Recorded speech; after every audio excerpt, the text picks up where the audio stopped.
Trăiți. Se știe că nu toate apele sunt create la fel. E clar. Apele sunt diferite. În 3 ape arunci 3 cuie, ruginesc în 3 timpi diferiți, cu toate că sunt pure. La fel, toate apele sunt alcaline. Majoritatea apelor sunt alcaline. Nu toate apele alcaline sunt sănătoase.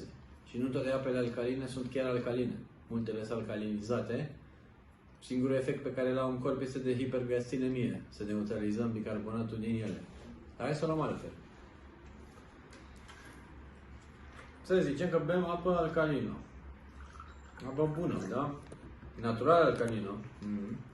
Dacă ai ieșit de la izvor peste 7, e natural alcalină. De la 7 la 9, 36 nu spune nimeni. Ba spune. Spune că nu este recomandată consumul copiilor sub 2 ani și nu este recomandată consumul zilnic adulților. Păi de ce? Că este bună. Pe față scrie îmi face bine. Hai să vedem.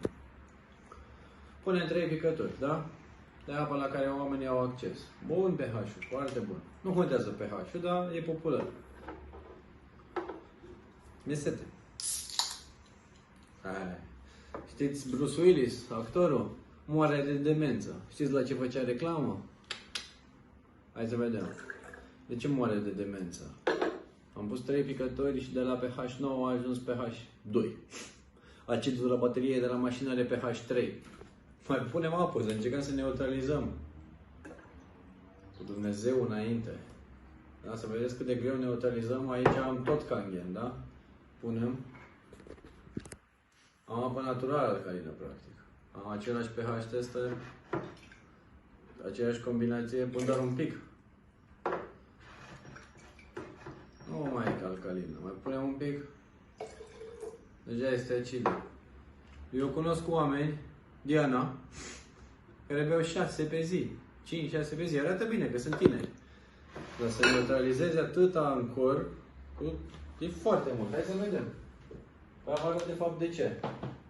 Dăm drumul apoi peste, punem apă și dăm drumul. O am din nou albastră. Se cunosc între ele foarte bine zahărul. Din nou, mă hidratez, sunt bine. O lăsăm până terminăm, veți vedea din nou galbenă. Până una alta, vreau să vă arăt ce se întâmplă. De ce? Să nu bem apă alcalinizată. Aici punem apa naturală. Da? Avem o cantitate egală.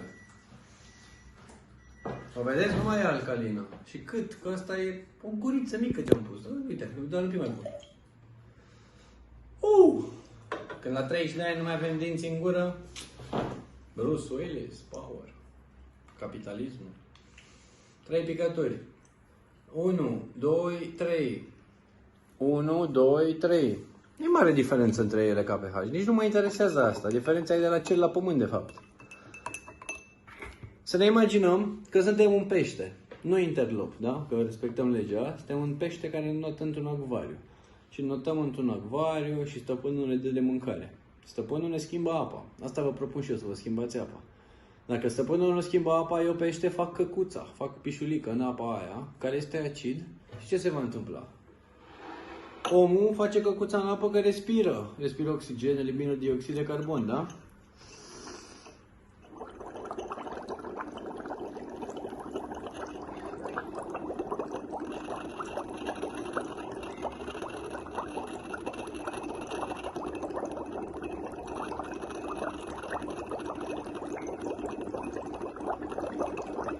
Ăștia plămâni.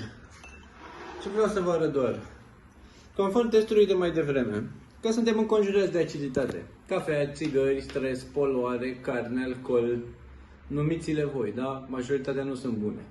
Vreau doar să vă arăt că consumând o apă naturală alcalină, o apă ionizată, o apă cu hidrogen molecular, neutralizez mai mult. Atât. Mai mult decât mai puțin.